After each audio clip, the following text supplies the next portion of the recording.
9 ನಿಮಿಷದಲ್ಲಿ ಭಗವದ್ಗೀತೆಯ 18 ಅಧ್ಯಾಯಗಳ ಸಂಪೂರ್ಣ ವಿವರಣೆ ಸರಳ ಭಾಷೆಯಲ್ಲೇ.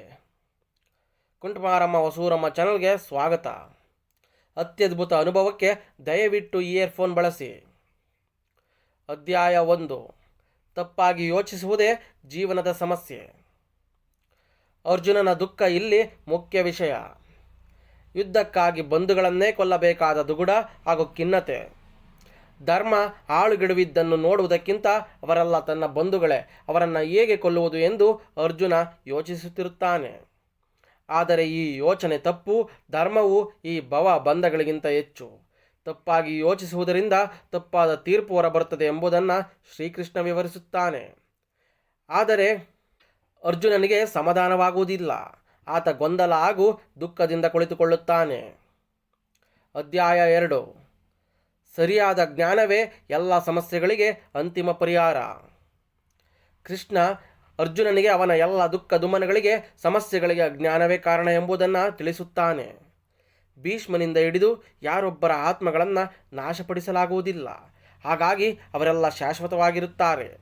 ಯುದ್ಧವನ್ನು ದೂರವಿಡುವುದರಿಂದ ನಿನ್ನ ಧರ್ಮವನ್ನೇ ದೂರವಿಟ್ಟಂತಾಗುತ್ತದೆ. ಅದು ಪಾಪ ಕಾರ್ಯ. ಹೋರಾಡದಿದ್ದರೆ ಆತನೊಬ್ಬ ಏಡಿ ಎನ್ನಿಸಿಕೊಳ್ಳುತ್ತಾನೆ ಎಂದು ಎಚ್ಚರಿಸುತ್ತಾನೆ ಕೃಷ್ಣ. ಅಧ್ಯಾಯ 3. ಅಭಿವೃದ್ಧಿ ಹಾಗೂ ಬೆಳವಣಿಗೆಗೆ ನಿಸ್ವಾರ್ಥ ಒಂದೇ ದಾರಿ. ಕೃಷ್ಣ ಇಲ್ಲಿ ನಿಸ್ವಾರ್ಥ ಸೇವೆಯಾದ ಕರ್ಮಯೋಗದ ಕುರಿತು ಮಾತನಾಡುತ್ತಾನೆ.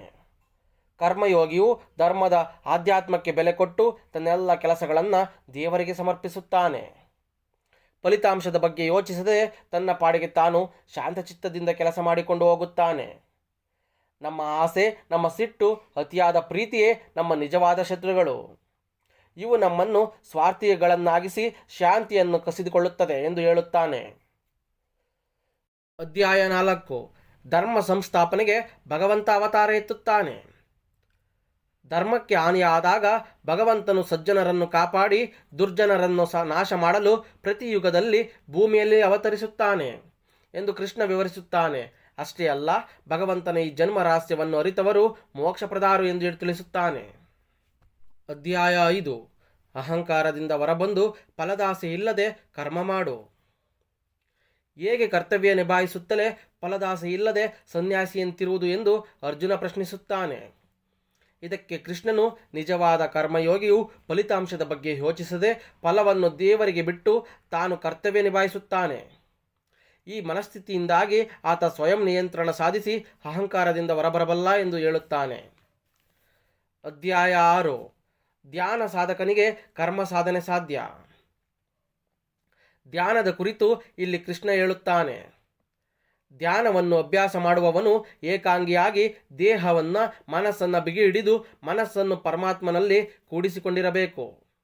ಪ್ರಯತ್ನದಿಂದಲೇ ಇಂದ್ರಿಯಗಳನ್ನು, ಮನಸ್ಸನ್ನು ಗೆಲ್ಲಬೇಕು ಎನ್ನುತ್ತಾನೆ. ಅಧ್ಯಾಯ 7. ನೀನಾರು ಎಂದು ತಿಳಿದುಕೋ. ಧ್ಯಾನ ಮಾಡುತ್ತಿರುವುದರಿಂದ ನಿನಗೆ ನೀನ್ಯಾರು ಎಂಬುದು ಅರಿವಾಗಬೇಕು. ಜ್ಞಾನಿಯು ನನ್ನಲ್ಲಿ ಲೀನನಾಗುತ್ತಾನೆ ಎಂದು ತತ್ವ ಬೋಧಿಸುತ್ತಾನೆ. ಅಧ್ಯಾಯ 8. ಪ್ರಯತ್ನ ಬಿಡಬೇಡ. ದೇವರ ಧ್ಯಾನದಲ್ಲಿ ಪ್ರಾಮಾಣಿಕವಾಗಿ ತೊಡಗಿರುವವನಿಗೆ ದೇವರು ಸಿಕ್ಕೇ ಸಿಗುತ್ತಾನೆ. ಪ್ರಯತ್ನ ಬಿಡಕೂಡದು ಎಂದು ಹೇಳುತ್ತಾನೆ. ಅಧ್ಯಾಯ 9. ದೇವರ ಧ್ಯಾನದಿಂದ ನನ್ನ ಸೇರಬಹುದು.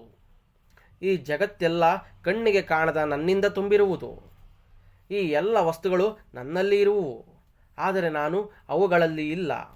ಯಾವ ಜನರು ತಮ್ಮ ಆತ್ಮವೆಂದು ನನ್ನನ್ನು ಧ್ಯಾನ ಮಾಡುತ್ತಾರೋ ನಾನು ಅವರ ಯೋಗಕ್ಷೇಮ ಹೊರೆಹೊರುತ್ತೇನೆ ಎನ್ನುತ್ತಾನೆ. ಅಧ್ಯಾಯ 10. ಕರ್ಮಕ್ಕೆ ತಕ್ಕ ಫಲಪ್ರಾಪ್ತಿ. ಭೂಮಿಯ ಪ್ರತಿಯೊಂದು ಚರಾಚರಗಳಲ್ಲೂ ನಾನಿದ್ದೇನೆ. ನಿನ್ನ ಸುತ್ತಲೂ ಬದುಕು ಸಂಪೂರ್ಣ ಪವಾಡಗಳಿಂದಲೇ ತುಂಬಿದೆ. ಅವುಗಳನ್ನು ಕಂಡು ಖುಷಿಪಡು.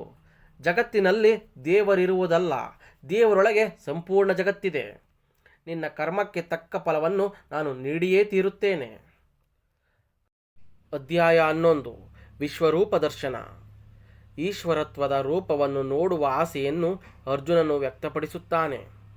ಇದರಿಂದ ಕೃಷ್ಣನು ತನ್ನ ಹಾದಿ ಅಂತ್ಯವಿಲ್ಲದ ಪ್ರಕಾಶಮಾನವಾದ ವಿಶ್ವರೂಪ ದರ್ಶನ ಮಾಡಿಸುತ್ತಾನೆ. ಇದನ್ನು ನೋಡಿ ಅರ್ಜುನ ಬೆರಗಾಗಿ ಶರಣಾಗುತ್ತಾನೆ. ಸತ್ಯವನ್ನು ಅರಿಯದಿದ್ದುದಕ್ಕೆ ಕ್ಷಮೆಯಾಚಿಸುತ್ತಾನೆ. ಅಧ್ಯಾಯ 12. ವೈರಾಗ್ಯದಿಂದ ಧ್ಯಾನಿಸುವವರೇ ಯೋಗಿ. ಯಾರು ಭಗವಂತನಲ್ಲಿ ಹೆಚ್ಚು ಪ್ರೀತಿಯನ್ನಿಟ್ಟು ವಿಶ್ವರೂಪವನ್ನು ಧ್ಯಾನಿಸುತ್ತಾ ಉಪಾಸನೆ ಮಾಡುವವರೋ ಅವರು ಹೆಚ್ಚಿನ ಯೋಗಿಗಳು. ವಿವೇಕ ವೈರಾಗ್ಯಗಳಿಂದ ಅದನ್ನು ಅಭ್ಯಾಸ ಮಾಡಬೇಕು. ಅದು ಕಷ್ಟವಾದರೆ ಭಗವಂತನ ಪ್ರೀತ್ಯರ್ಥವಾಗಿ ಕರ್ಮಗಳನ್ನು ಮಾಡು. ಅದು ಕಷ್ಟವಾದರೆ ಕರ್ಮಗಳ ಫಲಗಳ ಬಯಕೆಗಳನ್ನೆಲ್ಲ ಬಿಡು ಎನ್ನುತ್ತಾನೆ. ಅಧ್ಯಾಯ 13. ಮಾಯೆಯಿಂದ ಕಳಚಿಕೊಂಡು ಭಗವಂತನನ್ನು ಭಜಿಸು. ಈ ಬ್ರಹ್ಮಾಂಡವೇ ಒಂದು ಮಾಯೆ. ಇವೆಲ್ಲದರ ಸೃಷ್ಟಿಕರ್ತ ಬ್ರಹ್ಮನಾಗಿದ್ದು ಅವನು ಪ್ರತಿಯೊಂದು ಅಣುರೇಣ ತೃಣಕಾಷ್ಟಗಳಲ್ಲೂ ನೆಲೆಸಿದ್ದಾನೆ. ನಿನ್ನೊಳಗೂ ಆತ ಇರುವುದನ್ನು ಅರ್ಥ ಮಾಡಿಕೊಂಡು ಮಾಯೆಯಿಂದ ಕಳಚಿಕೊಂಡು ಭಕ್ತಿಯಿಂದ ಜೀವಿಸು ಎಂದು ಕೃಷ್ಣ ವಿವರಿಸುತ್ತಾನೆ. ಅಧ್ಯಾಯ 14. ನಿನ್ನ ದೃಷ್ಟಿಕೋನಕ್ಕೆ ಹೊಂದುವ ಜೀವನ ಶೈಲಿ ಅಳವಡಿಸಿಕೋ. ಎಲ್ಲರಲ್ಲೂ 3 ಗುಣಗಳಿರುತ್ತವೆ. ಸಾತ್ವಿಕ ಗುಣವು ಬೆಳಕಿನ ಸುಖದ ವಿಚಾರದ ರೂಪ. ರಜೋಗುಣವು ಪ್ರೀತಿ, ಬಯಕೆ, ಅಹಂಕಾರದ ಕ್ರಿಯಾಶೀಲ ರೂಪ. ತಮವು ಅಜ್ಞಾನ, ತಪ್ಪು ತಿಳುವಳಿಕೆ, ಆಲಸ್ಯದ ರೂಪ. ಇವುಗಳಲ್ಲಿ ಶಕ್ತವಾದ ಗುಣ ಆತ್ಮವನ್ನು ಕಟ್ಟಿಹಾಕುತ್ತದೆ. ಎಲ್ಲರಲ್ಲಿಯೂ ಇಷ್ಟು ಗುಣಗಳಿದ್ದರೂ ಒಂದು ಗುಣ ಮೇಲುಗೈ ಸಾಧಿಸುವುದು. ಸಾತ್ವಿಕ ಗುಣದವನು ಮೋಕ್ಷ, ರಾಜಸಿಕ ಗುಣದವನು ಪುನರ್ಜನ್ಮ ಹಾಗೂ ತಾಮಸಿಕ ಗುಣದವನು ಕೆಳಮಟ್ಟದ ಜನ್ಮವೆತ್ತುತ್ತಾನೆ ಎಂದು ಕೃಷ್ಣ ಹೇಳುತ್ತಾನೆ. ಅಧ್ಯಾಯ 15. ದೈವಿಕತ್ವಕ್ಕೆ ಬೆಲೆ ಕೊಡು. ಈ ಪ್ರಾಪಂಚಿಕ ಜೀವನದಲ್ಲಿ ನಾವು ಹೇಗೆ ಸಾವು ಹಾಗೂ ಪುನರ್ಜನ್ಮಗಳ ಮಧ್ಯೆ ಸಿಲುಕಿದ್ದೀವಿ ಎಂಬುದನ್ನು ಕೃಷ್ಣ ಅರ್ಜುನನಿಗೆ ಅರ್ಥ ಮಾಡಿಸುತ್ತಾನೆ. ಆತ ಸಂಸಾರವನ್ನು ತಲೆಕೆಳಗಾದ ಅರಳಿ ಮರಕ್ಕೆ ಹೋಲಿಸಿ ಮಾತನಾಡುತ್ತಾನೆ. ಪಾಪ ಪುಣ್ಯಗಳ ಕರ್ಮಗಳನ್ನು ಅಂಟಿಸುವ ಒಳಬೇರುಗಳು ಮೇಲಕ್ಕೂ ಕೆಳಕ್ಕೂ ಹರಡಿಕೊಂಡಿವೆ. ಸುಖದ ಬಯಕೆಗಳು ಅದರ ಚಿಗುರುಗಳು. ಇದು ಹಾದಿ ಅಂತ್ಯವಿಲ್ಲದ್ದು. ಇದನ್ನು ವೈರಾಗ್ಯವೆಂಬ ಶಸ್ತ್ರದಿಂದ ಕತ್ತರಿಸಬೇಕು. ದೈವಿಕತ್ವಕ್ಕೆ ಬೆಲೆ ಕೊಟ್ಟಾಗ ಇದು ಸಾಧ್ಯ ಎಂದು ಕೃಷ್ಣ ಮನಮುಟ್ಟುವಂತೆ ಹೇಳುತ್ತಾನೆ. ಅಧ್ಯಾಯ 16. ಉತ್ತಮನಾಗಿರುವುದೇ ವರ. ಸಿಟ್ಟು, ಕ್ರೂರತೆ, ಅಜ್ಞಾನ, ಅಪ್ರಾಮಾಣಿಕತೆ, ಅತಿಯಾಸೆ, ಅನೈತಿಕತೆ, ಅಹಂಕಾರ ಮುಂತಾದವು ವ್ಯಕ್ತಿಯನ್ನು ಆಧ್ಯಾತ್ಮಿಕವಾಗಿ ನಾಶ ಮಾಡುತ್ತವೆ.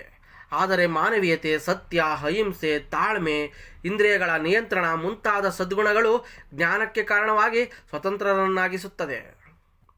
ಅಧ್ಯಾಯ 17. ಮೇರು ಸತ್ಯ. ಇಲ್ಲಿ ಕೃಷ್ಣ ಓಂ ತತ್ ಸತ್ ಮಂತ್ರದ ಮಹತ್ವ ಹೇಳುತ್ತಾನೆ. ಇದರ ಅರ್ಥ ಮೇರು ಸತ್ಯ ಎಂದು. ಓಂ ನಾಮದಿಂದಲೇ ಸತ್ಕಾರ್ಯ ಆರಂಭಿಸಬೇಕು. ಯಜ್ಞ, ದಾನ ಹಾಗೂ ತಪಸ್ಸು ಸತ್ಕಾರ್ಯಗಳೆಂದು ವಿವರಿಸುತ್ತಾನೆ. ಅಧ್ಯಾಯ 18. ಪರಮಾತ್ಮನೊಂದಿಗೆ ಐಕ್ಯ. ಫಲದ ಬಯಕೆಯಿಂದ ಮಾಡುವ ಕರ್ಮಗಳನ್ನು ಬಿಡುವುದು ಸನ್ಯಾಸ. ಆ ಎಲ್ಲ ಕರ್ಮಗಳನ್ನು ಮಾಡಿ ಫಲವನ್ನು ಬಯಸದೇ ಇರುವುದು ತ್ಯಾಗ ಎಂದು ಹೇಳುವ ಕೃಷ್ಣನು ಕರ್ಮಯೋಗಿಯಾಗಿ ಬದುಕಬೇಕು. ನಿಮ್ಮ ಕೆಲಸವೇ ನಿಮ್ಮನ್ನು ಆತ್ಮದೊಂದಿಗೆ ಜೋಡಿಸುತ್ತದೆ, ಪರಮಾತ್ಮನೊಂದಿಗೆ ಐಕ್ಯನಾಗಲು ದಾರಿ ತೋರುತ್ತದೆ ಎಂದು ವಿವರಿಸುತ್ತಾನೆ.